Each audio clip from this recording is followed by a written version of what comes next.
Hanan Mansouri, 24 ans, est la benjamine de l'Assemblée nationale. Bonjour à tous, la séance est ouverte. Députée du parti UDR, le parti d'Éric Ciotti, elle ne se laisse intimider par personne et encore moins par Raphaël Arnaud lorsque cet élu de la France Insoumise veut recevoir le CCIE à l'Assemblée. Allez les racistes, j'espère que vous avez bien honte d'imposer le racisme. Allez. Aujourd'hui, Hanan Mansouri est sur VA+, elle nous raconte son parcours, les coulisses de la vie politique, ses projets pour la France et la jeunesse et les enjeux essentiels de demain. Bonjour Hanan Mansouri. Bonjour. Merci beaucoup d'être chez nous. On a une petite heure ensemble à peu près pour retracer tout ton parcours, parler de tes projets, tes ambitions, etc. Avant ça, petit retour en arrière, est-ce que tu serais capable de nous dire quelle est l'étape dans ta vie qui te rapproche de la politique, qui te donne un attrait pour la politique ? Alors moi, c'est une anecdote un peu personnelle, mais qu'on est nombreux à avoir vécu. C'est au lycée, en fait, en terminale, quand je vais au cours de sociaux, au cours de philo, qui nous explique que, à Grenoble, c'est ça. J'ai grandi à Grenoble, j'ai fait mes études là-bas. Et du coup, en sociaux, on m'expliquait parce que j'étais une femme et avec des origines maghrébines, je ne pourrais pas réussir dans la vie parce que le système français allait m'en empêcher. Et ça, c'était un discours que je comprenais pas du tout. Mes parents m'avaient pas du tout élevée de cette façon-là. Et je suis rentrée un peu en contradiction avec mes professeurs. Et ça a été vraiment... bon, là, c'est vraiment symbolique, mais ça m'a donné envie de m'engager du coup en politique. Et je me suis rendu compte qu'il y avait des partis pour défendre ça. Et j'ai décidé de prendre ma carte dans un parti politique à Grenoble, du coup. Il y a du militantisme aussi un peu à l'Uni, je crois. Ouais, c'est ça. Ça, c'est venu l'année d'après, du coup, quand je suis rentrée à la fac à Grenoble, où j'ai rejoint l'Uni à Grenoble, qui était une grosse force militante. Pour bien comprendre le paysage, Grenoble, c'est vraiment gangréné par les antifas, par les écologistes. On a le maire Éric Piolle, qui est vraiment le grand ami des antifas. Et du coup, ça fait un climat vraiment de tension, et c'est très compliqué d'avoir des idées qui sont contraires à cette idéologie-là. Et donc, ça m'a formée dans mon militantisme d'être à l'Uni. On a fait plein d'actions et on s'est rendu compte en fait qu'il y avait une base de jeunes, même à Grenoble, qui partageaient nos valeurs, qui aimaient la France et qui voulaient s'engager aussi avec nous. Et c'est dur d'assumer quand on est jeune étudiant de droite à Grenoble, on se fait emmerder régulièrement. Oui, bien sûr. C'est un engagement, même d'un point de vue personnel, qui peut être compliqué. Moi, il y a 3 ans maintenant, quand j'étais militante de l'Uni, justement, avec 2 de mes collègues, on s'est fait tabasser en pleine rue dans Grenoble par des antifas qui nous avaient reconnus, qui nous ont suivis en pleine nuit. Donc oui, il y a un certain danger. Après, on essaye de prendre aussi nos précautions. On fait pas n'importe quoi avec ça, mais c'est sûr qu'il y a un risque, oui. Et donc l'agression, je crois que c'est en 2022. C'est ça. Pendant l'élection présidentielle. Ouais, c'est juste avant les présidentielles. Et comment est-ce que toi tu décides de passer le pas pour les élections législatives de 2024 donc Éric Ciotti fait l'alliance avec Marine Le Pen. Comment tu la vis toi d'abord cette alliance-là ? Ah bah très bien, moi c'est ce que j'attendais depuis le départ. Encore une fois, le fait d'avoir grandi dans un climat où la gauche est très puissante et très rassemblée, ça m'a fait me rendre compte très rapidement qu'il fallait que la droite fasse exactement la même chose, qu'on pouvait plus être la droite la plus bête du monde à se diviser à chaque élection. Et pour moi, ça a été vraiment une très bonne nouvelle que j'attendais. Et je salue encore le courage d'Éric Ciotti qui a fait ça dans une famille politique qui est quand même très attachée à ce tabou-là. On le voit encore avec les cadres restants, même Laurent Wauquiez, Bruno Retailleau, qui sont soi-disant des personnalités de droite aujourd'hui, et qui pour autant ne veulent pas briser ce tabou de l'alliance des droites avec le Rassemblement national. Et pourquoi justement Éric Ciotti a été aussi peu suivi au final ? Parce que, en fin de compte, il n'y a pas énormément de personnes qui l'ont suivi, vous avez quand même eu des députés au fin de compte, mais les Républicains massivement se sont pas reconnus dans cette démarche. Alors déjà, il faut distinguer quand même les cadres des militants. On a énormément de militants qui nous ont suivis, qui ont adhéré à l'UDR qu'on a créé du coup au mois de septembre plus tard. Donc la base militante nous a suivis, puisque la base a envie de l'Union des droites aussi depuis des années. Les cadres n'ont pas suivi, effectivement. Un certain nombre sont restés chez les Républicains. Et en réalité, pour moi, c'est une preuve de trahison. Au vu du contexte, au vu de l'urgence qu'il y avait à ce moment-là, la dissolution, on s'y attendait pas. C'était très rapide. La gauche s'est très rapidement unie encore une fois. Il y avait un risque d'avoir quelqu'un du NFP quand même à la tête du gouvernement. Donc il fallait prendre ses responsabilités très rapidement. C'est ce qu'Éric a fait avec beaucoup de courage. Et moi j'en veux beaucoup quand même aux Républicains qui sont restés, qui se sont alliés avec à la fois la Macronie. On a eu des candidats LR qui partaient directement avec l'étiquette Ensemble en plus de leur logo les Républicains pendant les législatives. On a eu des candidats, des cadres, des républicains qui ont appelé à voter pour des candidats du NFP, Xavier Bertrand, qui a dit qu'il préférait voter communiste, qui est quand même très très grave quand on se dit de droite en tout cas, et des candidats LR qui ont aussi gagné grâce au retrait du NFP. C'est le cas de Laurent Wauquiez dans sa circonscription, il gagne parce que le candidat NFP se retire pour le faire gagner. Et est-ce que là tu suis un petit peu l'élection, d'ailleurs pour la présidence des Républicains, donc qui oppose Retailleau à Wauquiez, tu regardes ça de quel œil? Je suis de loin, très honnêtement, j'ai l'impression que c'est un éternel recommencement chez les Républicains. C'est ce qui tue d'ailleurs ce parti politique, c'est le fait qu'il y ait plusieurs égos, plusieurs paroisses qui se combattent en interne de façon éternelle. Donc Wauquiez et Retailleau, au final, c'est peut-être la même ligne sur la base des idées. Le discours qu'on entend, c'est plus ou moins le même. Et pour autant, les deux ont envie de gagner la présidence du parti. Les deux se mettent des bâtons dans les roues dans la presse. Quand on est de droite, qu'on est patriote, que le pays est dans un tel chaos, en fait, on n'a pas le temps de se battre pour être président d'un parti politique. Et sur les LR, Guillaume Carayon, qui est peut-être un ami, racontait souvent qu'il y avait une énorme différence entre ce que pensaient les militants, donc, dont tu faisais partie, et les chapeaux à plumes que sont Valérie Pécresse et Xavier Bertrand. Et d'ailleurs, on les avait vus, ils avaient à peine soutenu Bellamy pendant les européennes. Ah oui. Toi, pendant les européennes, tu es derrière Bellamy Pendant les européennes, je suis encore républicain et je soutiens François-Xavier Bellamy, puisque je considère encore à l'heure actuelle que c'est une personnalité qui est honnête, qui partage les mêmes valeurs que moi, et qui fait du mieux qu'elle peut dans cette famille politique-là. Mais oui, il y a vraiment une capacité à se mettre constamment des bâtons dans les roues. Xavier Bertrand, Valérie Pécresse et Laurent Wauquiez, typiquement, c'est trois personnalités qui, en réalité, n'ont pas grand-chose en commun, ne s'apprécient pas forcément, et qui, pour autant, quand Éric Ciotti annonce l'alliance avec le Rassemblement national, sont capables de se retrouver à Paris en moins d'1 heure pour organiser un espèce de forum pour virer Ciotti du parti. Donc, c'est de la malhonnêteté intellectuelle et une capacité à vraiment se retrouver dans les pires moments et simplement par ego. Les élections législatives qui arrivent donc juste après la décision d'Éric Ciotti, comment ça se passe? C'est Éric Ciotti qui te propose la candidature? Moi, j'étais en lien avec Éric et Guilhem, donc j'ai su que l'alliance allait se faire. Je voulais m'engager dans mon territoire en Isère, et donc voilà, je lui ai donné la circonscription dans laquelle je voulais être candidate, et ça s'est fait comme ça. Oui, parce qu'il faut préciser pour les gens qui nous écoutent que pour le coup, tu n'es pas du tout une parachutée, et que Non. l'Isère, ça a peut-être sûrement joué dans ta victoire.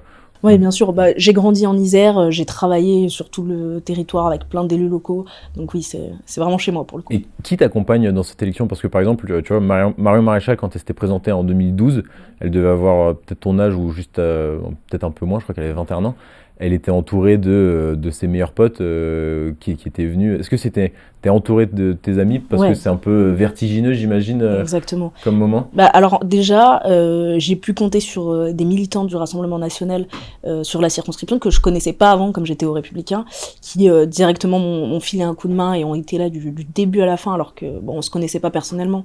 Et ça, c'est vraiment quelque chose qui m'a touchée, là où chez les Républicains, c'était beaucoup plus compliqué d'avoir des militants pour faire des actions, tractage, etc. Donc j'ai pu vraiment compter sur cette nouvelle base-là. Et évidemment, oui, sur mes amis, tous mes copains de l'Uni qui sont venus, qui ont fait 2 semaines de campagne avec moi. Heureusement qu'ils étaient là pour m'aider. Et quand tu te présentes au début de l'élection, le contexte est favorable? Tu t'imagines gagner, ou il y a des forces? Parce que donc tu disais Grenoble, c'est quand même le théâtre de l'extrême gauche. Ouais. C'est pas, il y a peut-être Alors pas moi, je suis élue sur une circo au nord de Grenoble. Ça comprend pas Grenoble. C'est un territoire qui est vraiment qui est très rural, avec la ville principale qui s'appelle Vienne. Donc c'est au nord du département. C'était un territoire, oui, qui est plutôt favorable à la droite. Le Rassemblement national avait fait déjà un bon score la dernière fois, mais pour autant, en fait, j'y vais et je fais campagne comme si j'étais à Grenoble. Okay. Je fais exactement les mêmes actions, du militantisme de terrain. Moi, c'est vraiment comme ça que j'ai été formée, notamment grâce à l'Uni. Donc, je suis sur le terrain tous les jours, je vais sur les marchés, je rencontre les gens et je fais campagne.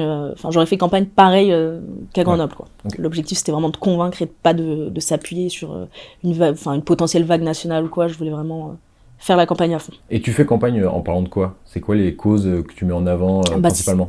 En fait, c'est des sujets qui, au final, sont... Comment dire? C'est les sujets qui touchent le quotidien des gens, principalement le pouvoir d'achat, la sécurité. Même, malheureusement, dans un territoire aussi rural que le mien, c'est quand même des sujets qui parlent beaucoup. Enfin, il y a un manque d'emploi, il y a un manque de mobilité, par exemple, c'est des sujets qui reviennent beaucoup. La sécurité, ça les touche aussi, sur des thématiques qui diffèrent un peu de ce qu'on peut voir dans les grosses villes, mais quand même, il y a des cambriolages, il y a des incivilités dans les petites communes. Donc c'est vraiment des sujets du quotidien. Ok, parce que l'insécurité, on t'entend particulièrement dessus. Dès que tu peux, tu fais un tacle à, comment il s'appelle, à Éric Piolle sur Twitter, etc. Bien sûr. C'est peut-être l'un des fondements de ton engagement. Oui, bien sûr. Ça fait partie des sujets pour lesquels je m'engage vraiment à droite. Enfin, la première des libertés, c'est de pouvoir sortir en sécurité de chez soi et ne pas craindre pour la sécurité de ses enfants. Pour avoir grandi à Grenoble, je sais que le contexte est terrible et se dégrade depuis Éric Piolle. Donc oui, il faut continuer de marteler que ces personnes-là ont une responsabilité. Je te propose un petit jeu. Ouais. Je te montre rapidement des figures politiques médiatiques de l'époque. Ok. Tu dis ce que ça t'inspire en quelques mots, etc. On commence avec Sarah Knafo. C'est une dame avec beaucoup de caractère qui récemment a été très courageuse sur un plateau télé, je sais pas si on peut citer les autres chaînes, mais face à des journalistes, et qui a été très honnête dans ses propos, qui n'a rien lâché et qui a rendu hommage à Lola d'une très belle façon, donc ça a été très touchant comme moment. Personnalité suivante, Pape François. Est-ce que d'ailleurs tu vas suivre le conclave qui s'ouvre, tu suis ça d'un œil en particulier? Ouais, je suis. Je dirais que c'est l'espoir et l'apaisement. Xavier Bertrand, l'espoir et l'apaisement? L'espoir et l'apaisement, certainement pas. La trahison, le gauchisme intellectuel. Pourquoi est-ce qu'il prend autant de place? Parce que c'est-à-dire que, je sais pas, il y a peut-être un mois ou deux, il était sur BFM pour dire qu'il était candidat à la présidentielle. Oui, pour la 100e fois. Pour la 100e fois.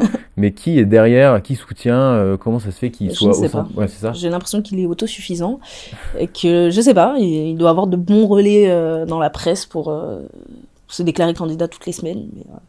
Mais bon, derrière, il n'y a pas de base militante, il n'y a pas de personne, enfin je croise personne. Il y a un parti politique qui s'appelle Nous France. Ouais. Je sais pas combien il y a d'adhérents. Je sais pas combien il y a d'adhérents non plus, mais en tout cas, j'ai jamais croisé un adhérent de Nous France ni un militant de Xavier Bertrand.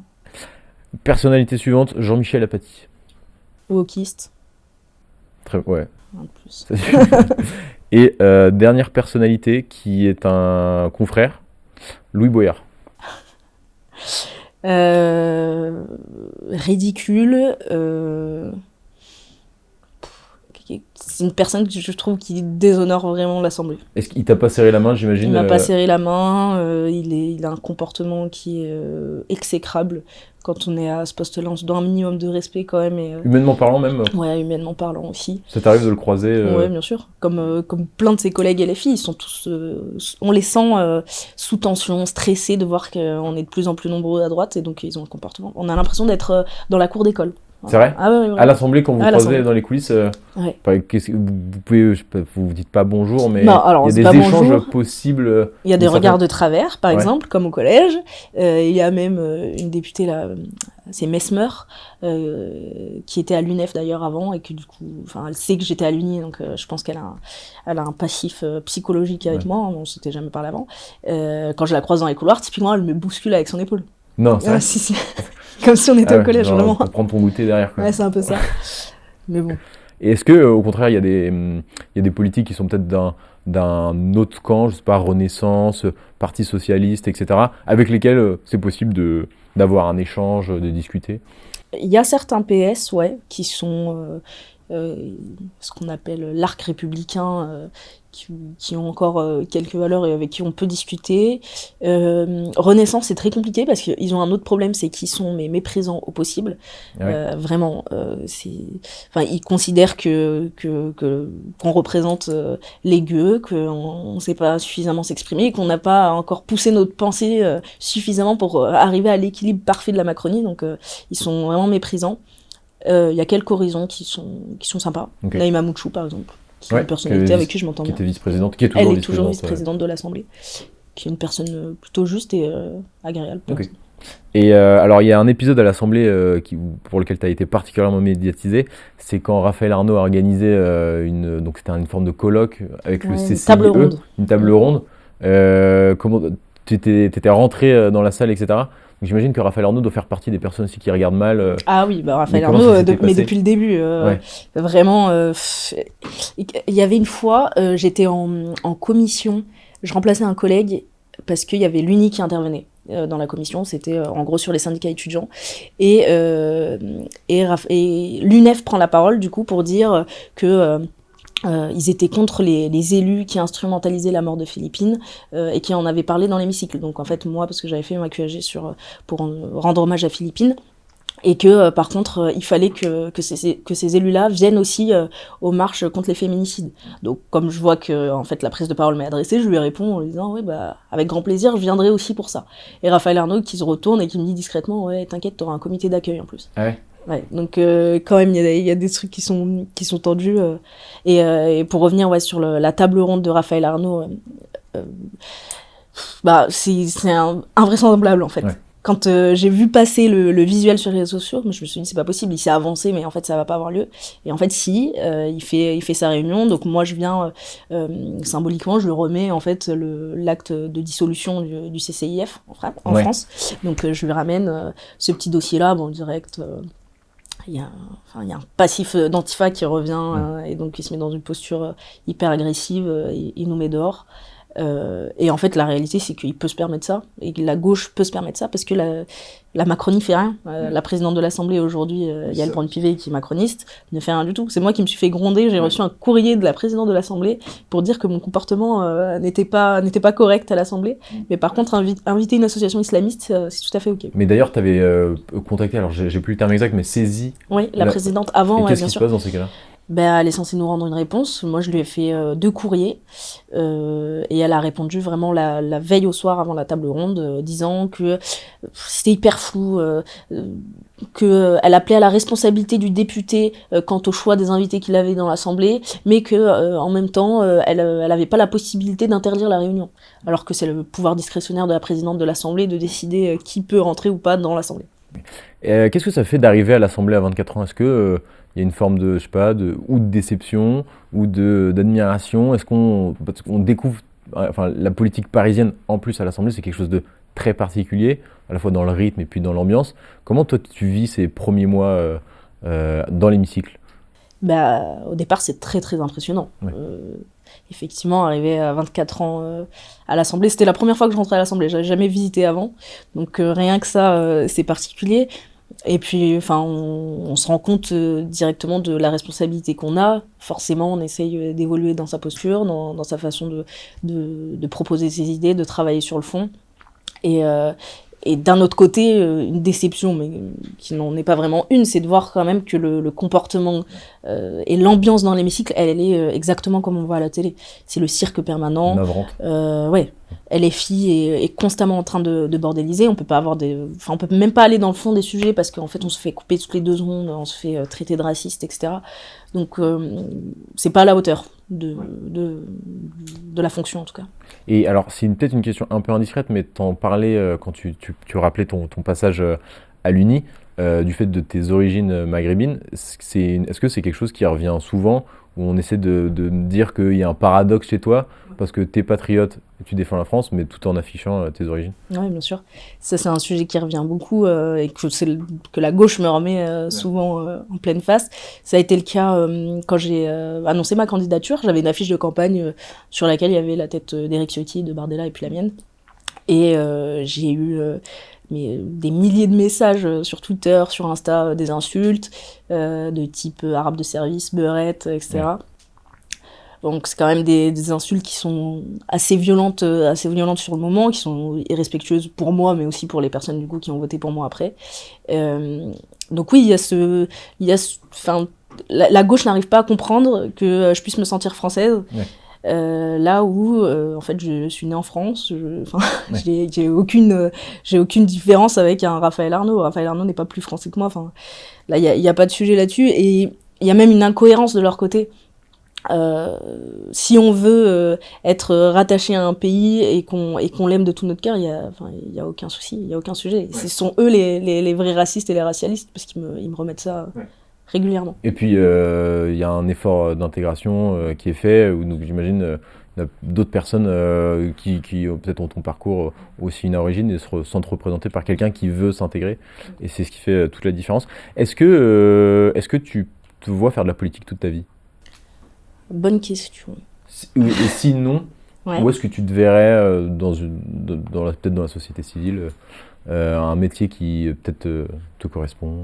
Eh ben, je pense que je travaillerai toujours pour l'intérêt général, en fait, d'une façon ou d'une autre. La politique, vraiment, j'adore ça, et pour l'instant, c'est l'outil qui me permet vraiment de faire valoir mes idées et d'essayer d'arriver à l'espoir que j'ai pour la France de plus en plus. Si je devais arrêter la politique et faire un autre métier, je pense que j'essaierais d'entrer dans la BAC. Voilà. Okay. Ah ouais, c'est vrai. Ouais, j'ai toujours voulu être policière en vrai, et d'avoir grandi du coup dans les quartiers de Grenoble, la BAC, je trouve qu'ils font un travail qui est courageux. Ouais. Voilà, je sais pas si j'ai les capacités physiques. Peut-être en tant que député, il y a moyen de les soutenir aussi, parce qu'il y a un manque de moyens, d'effectifs. Oui, bien sûr. Que ça fait ça, c'est un sujet, bien sûr. Les manques de moyens pour la police, le manque de soutien et la faible formation aussi. On les envoie sur le terrain qui est de plus en plus violent avec des individus qui sont parfois plus armés que la police, sans leur donner les moyens suffisants. Ouais. Je vais changer de sujet et revenir sur le sondage de la semaine dont tout le monde parle. Donc, c'est le dernier sondage IFOP qui place Jordan Bardella vainqueur au second tour en 2027, dans tous les cas de figure, sauf face à Édouard Philippe, je crois, où c'est quasiment du 50-50. Qu'est-ce que t'en penses, toi? Est-ce qu'on s'excite un peu pour rien? Ou est-ce que réellement, il se passe quelque chose, le camp national est en pôle position? Je dirais que c'est une bonne nouvelle, mais qu'elle est pas inattendue. Nous, on a ces résultats-là, et en tout cas, c'est quelque chose qu'on ressent depuis un certain temps, depuis les législatives d'ailleurs. On a le plus grand nombre de voix au moment des législatives qui votent pour le camp patriote. On sent vraiment qu'il y a un réveil de la droite et de la France patriote. Donc c'est pas un sondage qui est particulièrement étonnant. C'est bien, ça nous conforte, ça rajoute un élément supplémentaire. En plus, je crois que l'échantillon était plus grand que d'habitude. Donc c'est vraiment une bonne nouvelle, mais pour autant on continue le travail, on garde le même programme, on est sûr que de toute façon nos propositions et notre programme répondent aux attentes des Français, donc ça ne nous étonne pas particulièrement qu'on soit en tête. Et alors, question sous-jacente, parce que à l'inverse, Mélenchon dépasse pas les 10%, je crois, et au second tour face à Bardella, il perd largement. Là, en ce moment, il y a une grosse actu sur Mélenchon parce qu'il y a un livre, une enquête qui sort sur son fonctionnement en interne, etc. Est-ce qu'on a raison de l'enterrer? Je ne sais pas si on a raison de l'enterrer, parce que déjà la gauche a encore une fois une grande capacité à se rassembler à un moment. L'avantage, c'est que Jean-Luc Mélenchon est exécrable même auprès de ses collègues de l'Alliance de gauche. Donc ça va être de plus en plus compliqué pour lui. Maintenant, c'est une personnalité politique quand même qui dure depuis un certain temps, qui a, c'est pas du tout quelqu'un que j'apprécie, mais qui a une aura particulière dans son camp en tout cas. Donc il faut pas l'enterrer trop vite non plus. Parce que tu vois, en 2022, je crois qu'un an avant, dans les sondages, il était à 6%. Au final, il fait 20%. On a à la limite l'impression qu'en fait à gauche il n'y a que lui qui est capable de monter de mener des grandes campagnes. Donc là 2 ans avant, beaucoup de gens l'enterrent alors qu'il est largement capable en fait d'être là en 2027 et de faire, parce que c'est souvent le meilleur en campagne quand même. Oui, et puis c'est celui aussi qui va le plus dans l'outrance et dans tout ce que la gauche a de plus mauvais, c'est-à-dire le communautarisme, la haine de la France. Il a des propos qui sont très clairs, qui sont très visés pour une certaine communauté, là où les autres, on parle régulièrement, mais déjà ils n'ont pas l'aura de Jean-Luc Mélenchon, et en plus ils disent pas les choses aussi clairement que lui. Okay. Pour conclure cet entretien, ma dernière question, ce serait sur, là on va bientôt être à 1 an de mandat pour toi, bientôt 1 an à l'Assemblée nationale. Quels seraient les objectifs de ton mandat? Est-ce qu'il y a des projets de loi, des textes en particulier que tu veux amener, qui te tiennent à cœur et ça fait partie de tes objectifs personnels? Alors là, il y a un objectif à court terme qui n'est pas une proposition de ma part, mais c'est du parti, du coup. Non, c'est justement un texte que je veux éviter. D'accord. qui est le texte pardon. sur l'euthanasie, sur la fin de vie, parce qu'on on a un basculement de la société. Tout d'abord, l'euthanasie et la mort provoquée, je considère que c'est pas du tout un enjeu pour les Français, que c'est pas une attente du moment en tout cas. Qu'on n'est pas allé assez loin aussi dans les soins palliatifs. Voilà, c'est un texte qui mélange beaucoup de choses, beaucoup de questionnements philosophiques aussi intimes, hein, ça relève aussi du personnel, mais l'enjeu de société derrière, il est très complexe, il faut tout faire pour l'empêcher, à mon sens, parce que quand on est dans une société qui ne donne pas suffisamment de soins, qui ne nous accompagne pas dans le soulagement vraiment sur la fin de vie, on peut pas se permettre de balayer ça d'un revers de la main et de se dire bon bah si on n'a pas envie de s'occuper de cette partie-là, donc on va donner une issue qui est plus rapide et qui se fait beaucoup plus facilement, qui est de provoquer la mort. Donc voilà, là c'est vraiment l'enjeu du moment. Pour moi, ça va être un gros débat à suivre à l'Assemblée. Ok, et ben écoute, on suivra ça avec attention. Merci. Merci beaucoup d'être passé chez nous. Merci à toi.